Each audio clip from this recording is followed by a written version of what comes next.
Yes, I've presented this to PMI, Project Management Institute. The members, there were like 160, 65 people online. Due to COVID, I had to do it online, unfortunately. So I still keep the date at that. So this should show you how you make a presentation as well. Please pay attention, my dear students. You have to come up with an outline. Introduction, what is problem solving, the quantitative problem solving approach, how to develop a quantitative analysis model. I'll give you some examples. Then models categorized by risk, or how to make decisions under uncertainty. TRIZ approach, Ivan is going to help us read that one correctly, to innovation. Then decision making versus sense making. And Cynefin, this is pronounced as Cynefin, it's a Welsh word, meaning having multiple belongings at the same time. So good example of domains, and good naming of domains actually. And application to risk management, this concept is applied to risk management, as I mentioned in my classes from time to time. So problem solving is about coming up with generic or on-the-fly methods in an orderly manner to find solutions to problems. So the term problem solving could mean different depending on the discipline, the whichever area we would like to apply it on. Like, it's a mental process in psychology, and it's a computerized process in computer sciences, right? And those numbers represent the references I use. I give them to you at the end of the presentation. So there are two types of problems in life: well-defined problems and ill-defined problems. And the gray scales in between those white and black could be hundreds, right? So well-defined problems allow for more initial planning than ill-defined problems. So this is predictive. Well-defined problems enable us to use predictive life cycle to arrive at solutions which are also known very well. But how about changes? In predictive, changes are not very welcome usually. So problem-solving process, let's take a look at it overall, how it works. We first start with defining the problem. Then we try to determine the root cause or causes and think of an alternative solution. We come up with a solution alternative. Then we select and test that solution, see if it works. And then we implement the solution if it works. If it doesn't, we go back and develop more. This is an algorithm, right? A systems approach to problem solving. Then we implement the solution, evaluate the outcome. If it's working as intended, we don't have to develop an alternative solution. We just move on with the solution itself. But if it doesn't, we go back, develop again, select and test it again, implement it again. That is quite linear. Now, what we could do would also come up with alternative solutions, multiple solutions, as I recommend you to do in project management, which is a function of how well the subject matter expert know, how much experience we had from the past, how many different type of solutions might emerge. We come up with divergent thinking, and diversity and inclusion is a very good supporter of that idea of divergent thinking, because people from different backgrounds, different education levels, different interests might come up with different views of a solution. Different solution recommendations might emerge. Then all together we make the decision, like in the WBS setting, right? And we decide what to do. We pick one of the solutions. Now we start thinking convergent. We pick the best of this. We drop the worst of this. We try to come up with the best of many of those solution options. We can only do this if we come up to multiple decision making, right? So we frame the problem, then we diverge, then we emerge, and we converge, right? That's what we do. Then we test and implement. What about changes? Are there any changes waiting to be applied? How do we take care of changes in between? So to determine the root cause when coming up with a solution, we have modeling as a tool. the 5 whys method or technique, the fishbone diagrams and some other quality tools help us to determine the root cause, right? As we've studied in our classes. We need to have communication and facilitation skills. Actually, collaboration could be implied in here. And when we do fishbone diagrams or 5 whys or modeling, we can think about critical thinking. We can be using critical thinking skills that we have. Group decision-making methods come afterwards, and we can also use methodologies like Kaizen, Lean Six Sigma, right? Or some other iterative or incremental life cycle models. So 5 whys, client refuses to pay for something we delivered. Why? First why? The delivery was late, so the leaflets couldn't be used. Right? That's an example about a printing house. Why did we deliver late? The job took longer than we expected. Why did it take longer than expected? Because we ran out of printer ink.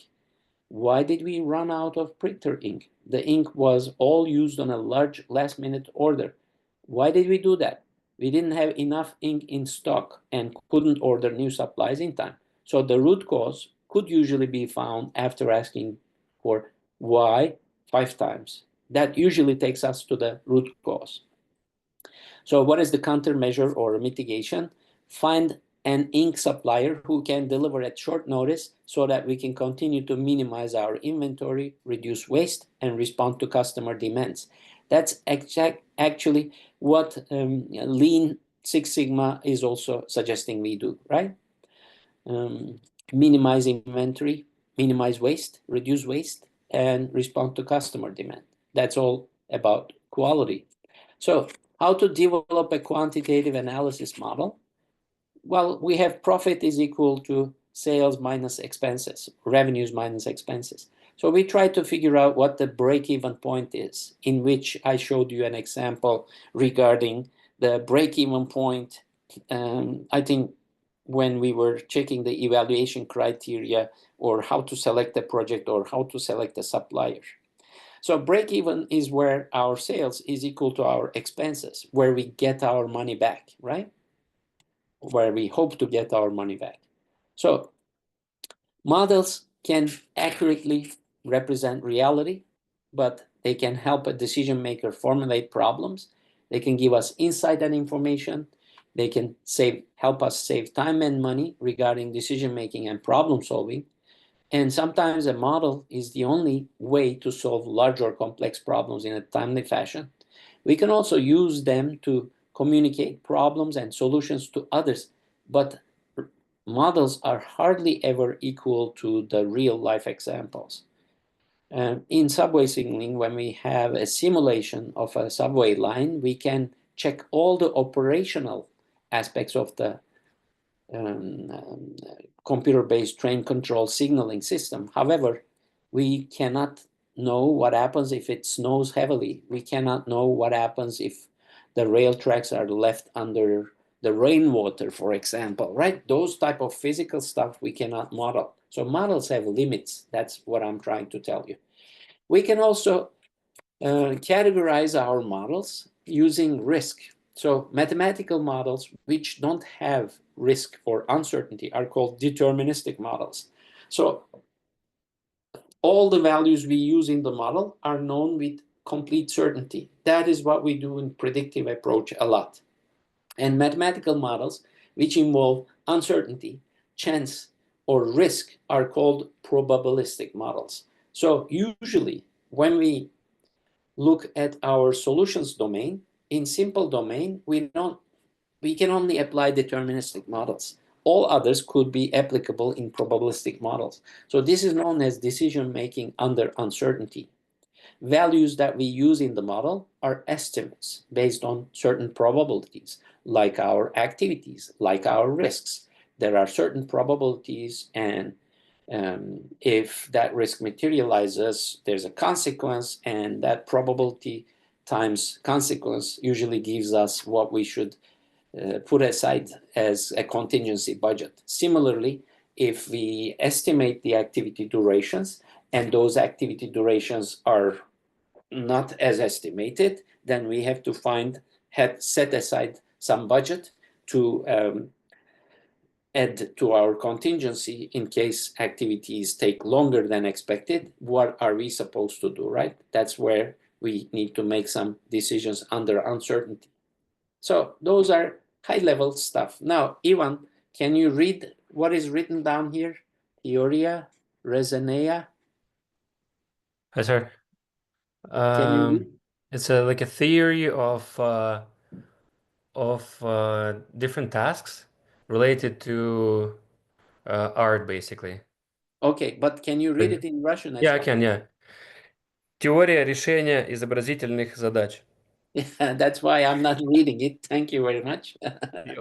So TRIZ is really important in 1980s. Thank you, Ivan, for your contribution. See, that's what I talk about when there's diversity in the class. One of us knows Russian very well. Okay. The Russian engineer, Genrich Salovich Altschuler, his name sounds like German last name, at least, came up with theory of inventive problem solving, right? That's how it's pronounced, what it means in English, for the most part, the way it's translated. He says he studied about 200,000 patents, selected 40,000 of them as most effective, and he said, you know what? I've been there, done that. I've gone through all of those, and he figured out 98% of patented innovations are based on already known principles. In other words, only 2% of all patents are new innovations, in quotation. So he says inventiveness and creativity can be taught, right? To be creative, you don't need to be born creative. Like our skills of presentation, negotiation, conflict resolution, you can learn innovation. That's what this guy is saying. And from project management perspective, remember, we said, Emmanuel is trying to get back in. Let me try to, where am I? Click on this, yeah. We said, sorry, I lost my train of thoughts again. This happens a lot. All right. Yeah, he says innovation can, yes, our problem solving approach to problems, the solution can be broken down and applied as a project. It can be an innovation or something we've been using all over. And what this study says, 98% of the time, people don't just create something new. They use something which exists in many other ways. For example, if we talk about music, you guys might know Alan Parsons' project. Alan Parsons was the sound engineer of Pink Floyd on some really important albums like Dark Side of the Moon. Then he came up with his own band and called it Alan Parsons Project, right? And this guy, I thought he was unique up until one day I heard the music of Steely Dan, and I saw that Alan Parsons was heavily influenced by the way Steely Dan made music. Steely Dan is another group which I used to like a lot. Nowadays I still listen, but now that I solved the puzzle, I'm not very much attracted even to Pink Floyd anymore, because I know they're not unique. They are all basing their music onto others. And when I was young, I thought this was a weakness. Now I know it's a strength. So because Steely Dan, they didn't appear all by themselves. There was a guy named Boz Burrell. I've never heard of him up until I started listening to Steely Dan. And in one of the series like Seinfeld or something else, I recognized there's this guy called Boz Burrell, and he had a lot of influence on Steely Dan's music, who had a lot of influence on Alan Parsons' project later on, right? So 98% of innovations are not real innovations. They're not based on new creative ideas. They're based on already known principles. So the idea of a project is problem requiring a solution. So temporary endeavor undertaken to create a unique product, service, or result. Problem and solution suggestions could be innovation, right? So we can always find better and different ways of doing things. Now, my next slide is going to show you 5 principles of TRIS, right? So there's something in the chat box. Let me see. Good afternoon. Okay. All right. And sorry, I missed that chat message. Well, one of my students in the past from Centennial opened up his own restaurant. Well, it still works here. Trust me. We all can use very good I can't even pronounce it correctly, I hope. Thank you. All right. The ideal end result. What is it? Don't compromise. Our friend Genrich Salowich tells us. And less is more. This is a very important thing to do. Go for the simplest and most affordable solution when looking for solutions. Simplicity is best, is the toughest thing to do. Solutions already exist around us. Just take a look around, right? Search for fundamental contradictions. They are good places to find solutions. Light versus strong, heavy versus light, black versus white. They are making the solution quite apparent, right? And lines of evolution. What are the predictable evolutions of stuff? And take a look into those, the guy says. And then, where am I? Here. 40 principles of TRIS. Here, right away, in front of your very eyes. Are you guys curious about any one of them? I can give you examples of them. Like, just go through, browse through the list and tell me which one you want me to highlight. I am quite prepared for that type of feedback. He says all 98% of innovations are based on those 40 principles. Let me give you an example. Anti-weight. Let me first give you an example, then you might ask more. Anti-weight, for example, is compensate the negative property of the product by combining it with another object which provides a lifting force. I found this very inspiring.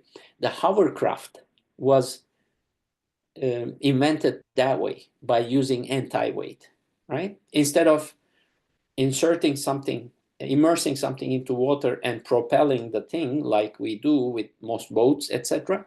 We used a fan, a huge fan, to push the boat on top of the water, right? Using air as a medium rather than the water.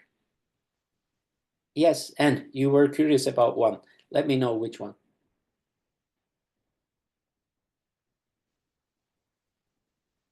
Sorry, okay. I was curious about like the cheap short living one. Which one? Number? 27. 27. All right. Cheap short living. Yeah, I heard you correct now.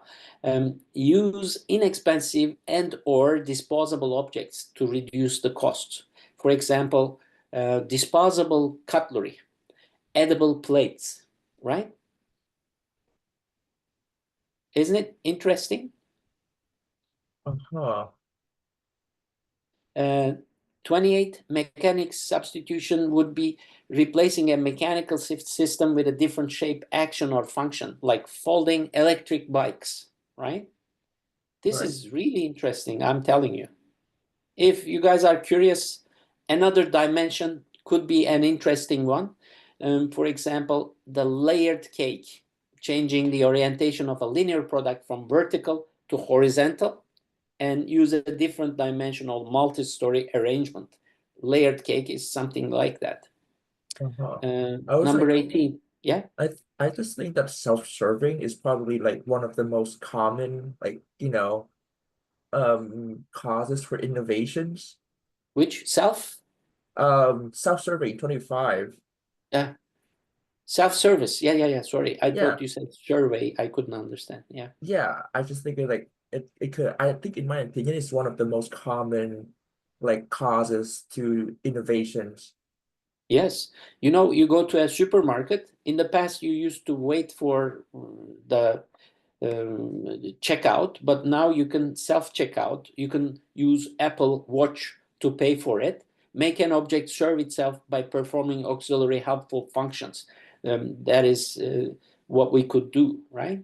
And similarly, if you own a Tesla car, then you can have self-serving charging stations. Some are faster, some are less speedy, you know. You can have those type of, or 23 is also an interesting one. For example, I use Apple and my adapter is from past. I don't know if it still works that way. If there's no charge, I know, and if there's no charge on my computer, when I plug in my adapter cable, it shows green first and then turns amber saying this is charging right now. So instead of not knowing whether it's charged or not, or check the screen, I can just plug it in and introduce feedback by using output as a means of input. And output of this can be improved. Telephone number of service desk on packaging or Apple adapters turning green or amber could be good examples of that. Right? When you receive some of the equipment now, when you purchase stuff, it says, don't call us, call that number, don't bring it back to store, just go and consult with the service desk directly by calling this number, for example. Anybody else? Are you guys interested in any of the others? There was another one. The nested doll, number 7, was an interesting one if you guys would like to hear, right? Place multiple objects inside others, like paper insulated coffee cups. Yeah, like the dolls, Russian dolls. What was it called again, Ivan? Matryoshka. Matrushka. There you go. See? So it's deeply rooted into our culture as well, right? If you've seen Matrushka once, you say, hey, why don't I make things fit in one another?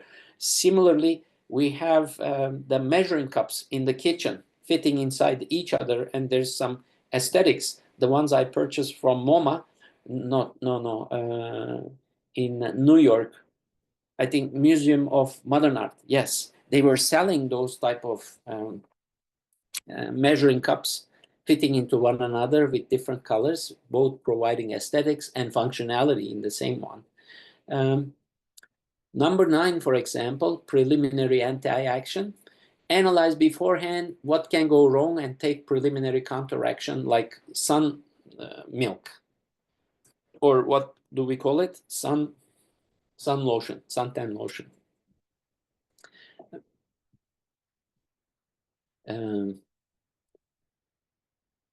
Number 11 is an interesting one, beforehand cushioning, because nothing is perfectly reliable. You tend to prepare emergency measures in advance, like metallic car coating for anti-contamination, or Wiman pad would be based on this type of precaution, right? But cling films are for equipotentiality, eliminate tension in or around an object's environment, like the cling film we use on top of the preservation of some food we are putting into the fridge, right? Or the other way around is implementing an opposite or reverse action, reversible clothing, like the double-sided oar. Instead of having 2 oars, we have 1 oar, which is double-sided, right? Yeah. I can give you a lot of examples, but we don't have all the time. So I'm going to skip this slide. But if you're curious in particular about any one of those, I can provide this type of input. Pneumatics and hydraulics. Didn't we talk about 29? I guess we didn't, right? Pneumatics and hydraulics. Replacing solid parts of an object with pneumatic, air, or hydraulic water parts, like a barber chair, moving up and down, for example, right? Number 30 is an interesting one, flexible shells and thin films. replace traditional constructions with flexible shells like water repellent, breathable sports clothing, right? Yeah. All right. This is what I have so far. Oh, Emmanuel is dropping from time to time. I need to add Emmanuel. Guys, if you see I'm not observing one of the acceptance invites, let me know so I can go for it. Now the next slide, right? Actually, they're all very interesting from my perspective. 37 thermal expansions is a really nice one. Convert heat energy to mechanical energy. The solar panels were invented this way, for example, right? Yeah. Yeah. Anyway, I guess we're okay. How do I make a decision? We are talking about the ability to understand what the goal of the problem is, what rules could be applied, what the main trigger for that, and then represent the key to solving the problem. The problem might require abstract thinking or coming up with a creative solution. So if it's abstract, no ways, no worries. But if it's creativity, then there's the whole job of business analysis and requirements collection in order to first come up with convergent solution, and then emergence, and then first divergence, then emergence, then convergence. I'm sorry. Both the problem and the solution suggestions need to make sense. That is only possible if we can make some sense out of how we see problems in the world so we can act in them. So basically, if you're not able to draw a framework on the or a solution on the back of a table napkin, right? If you don't see it simple enough, and if you don't have the ability to lecture or show it simple enough from memory, it has little utility for sense making. So when your parents or grandparents ask you what you study, and if you can't make them understand, you don't know what you're doing yet, or you're not eligible to talk to other people about this one. Just recognize. So solutions can be predictable or unpredictable. And the whole slew of what I've lectured earlier on today, the predictable domains are complicated and obvious domains where governing constraints are either tightly coupled or even tighter constraints with no degrees of freedom, and you have buckets and everything in your hand fits to buckets as is. The triangle fits into the triangle bucket, a sphere fits into the square, what is the word? Sphere bucket, right? So I'm not going to explain them again to you, but in a nutshell, best practices apply for sensing and then categorizing and then responding. I will show you some other stuff, but you can check the Cynefin in Wikipedia to see what I'm talking about. It's explained really well. Complicated for sensing and then analyzing and then responding. So the consultant or is a good idea to come up with good practices. For problems which exist in complex domain, the solutions need to be applied first probing, looking for patterns and emergence, and then sensing, and then responding. And we're talking about large bodies of consultation bodies, or large bodies of consulting, or different areas of experts could help us understand things better and find the solution. Chaotic one, we need to act, turn off, extinguish the fire first, then sense, and then respond, so we don't end up having those type of fires in the future. We need to come up with unique practices applying to this. Then if we're doing right things at the right time, we can pull it into complex, and then to complicated, and then to simple domain, and it becomes solvable for us. There's always the danger of losing the chaotic while dragging very fast, pulling this towards a simple domain. And that is not really very good for us to perform. In other words, in obvious context, right, the simple domain, our options are clear and cause and effect relationships are apparent to everyone involved. There are often explicit steps in place which dictate the next stage of the process. If the problem we encountered at help desks or call centers are often predictable, then there are processes in place to handle most of them. So sense, categorize, respond applies to obvious decisions, but you should assess the situation, categorize its type, and then base your response on best practice. There's often one established correct answer based on an existing process or procedure.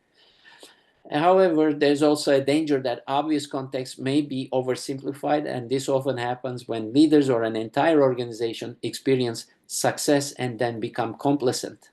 To avoid this, you have to make sure that there are clear communication channels so that team members can report any situation which doesn't fit with any established category. Another challenge is that leaders may not be receptive to new ideas because of past experiences and success. For example, some people might automatically assume that previous solutions will work again. To overcome this, you should stay open to new ideas and be willing to pursue innovative suggestions. In complicated domain, where we have sense, analyze, respond, the problems might not have several correct solutions. There usually is a clear relationship between cause and effect, but it may not be visible to everyone because the problem is complicated, as the name suggests. For example, you might see several symptoms of a problem, but not know how to fix it. Let's change the sentence structure. The decision-making approach here is sense, analyze, respond. You need to assess the situation, analyze what is known, often with the help of consultants or experts, and decide on the best response using good practice. Leaders may rely too heavily on experts in complicated situations. The dictators might see what happened in South Korea, right? While dismissing or overlooking creative solutions from other people. To overcome this, you could assemble a team of people from a wide variety of backgrounds, including rebels and dissenters, and use tools to ensure that everyone's views are heard. Crawford's sleep writing method is a good one.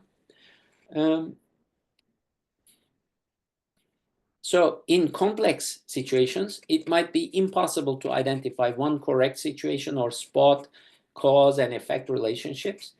So many business situations fall into complex domain, and many systems in life are complex, as I have told you before. Complex contexts are often unpredictable, as I told you, and best approach is to probe, sense, respond. So rather than trying to control the situation or insisting on a plan of action, it's often best to be patient, look for patterns, and encourage a solution to emerge. It can be helpful to conduct business experiments in those situations and accept failure as part of learning process, as we do in Agile in particular.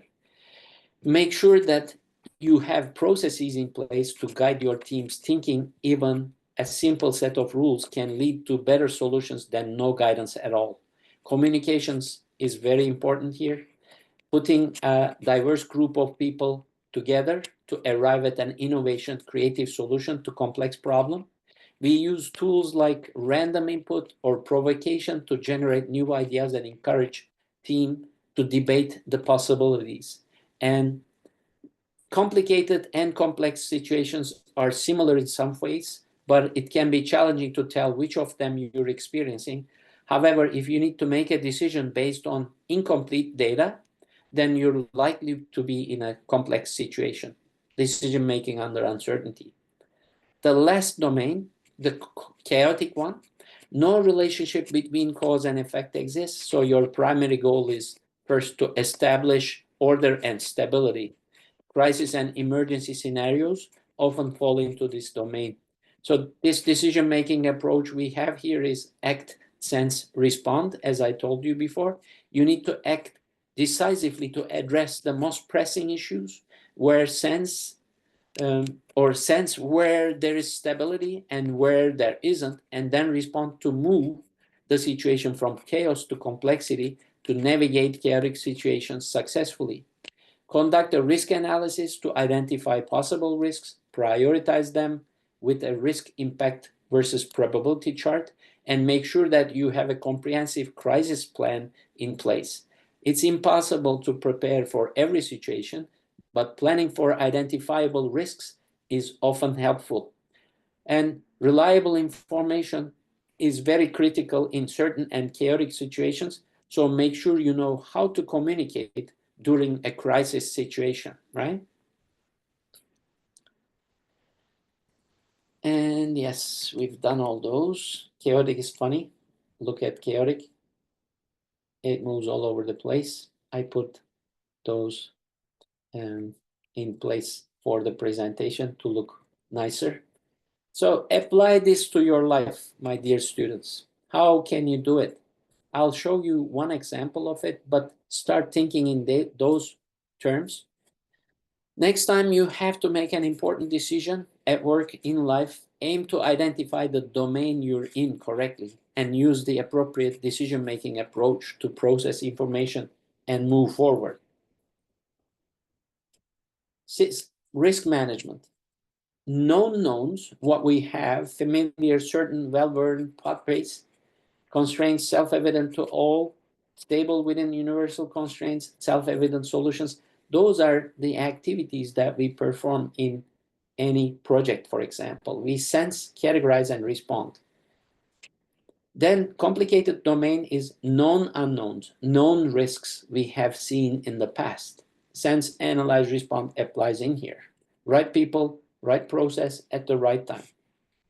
Complex domain is about unknown unknowns, which are act of God type of events which might have an impact on our project, like the collapsing of a building, like a tsunami happening where our manufacturing building in Far East is, right? We probe, sense, respond, monitor safe to fail experiments, all contradiction within heuristics, flex constraints to manage emergence, agility are key to amplification or dampening. We create time and space for reflection.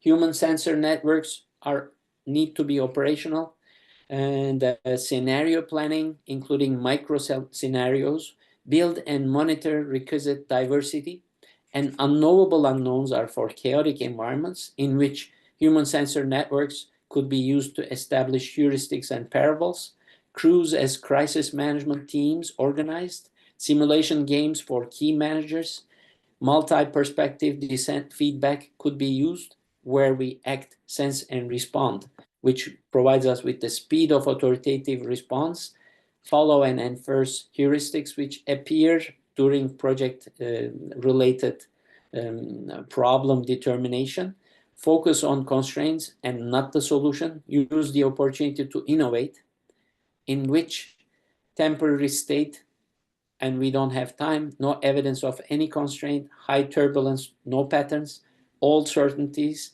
no longer apply. So those type of risks could be handled this way as per my presentation here. So the edge of chaos is where life has enough stability to sustain itself and enough creativity to deserve the name of life. Like the example and provided to us during a car accident, we don't know what to do. I was only able to come up with these very unpredictable patterns under the threat of death, right? Expecting us with my ex-wife when falling down the cliff, right? Instead, I took all those actions in a split second. It took maybe 1 or 2 seconds to do all of this. Throw my glasses, push the person next to me to the chair, and take the steering wheel and turn all the way towards right, multiple turns, and we ended up saving our lives, but ruining the car only, right? The edge of chaos is the constantly shifting battle zone between stagnation and anarchy, the one place where a complex system can be spontaneous, adaptive, and alive. So, long story short, under the threat, real threat of danger, we could be very spontaneous and alive, right? This is from Mitchell Waldrop's book, which was written in 1992. The Emerging Science at the Edge of Order and Chaos. You can find and read this book. It's a very good read for me, where I am in life. Psychology, Mulder, Trees method. You can go and find related details in there. Again, Snowden coming up with the Cynefin concept, and Cynefin introduction by Greg Brogan also provided me the risk-related approach. And Mitchell Waldrop's book, The Emerging Science at the Edge of Order, and Chaos, has been the root of Cynefin concept. It has been around for quite a long while. So any questions, comments, concerns, or feedback are welcome within the next 10 minutes. That's what I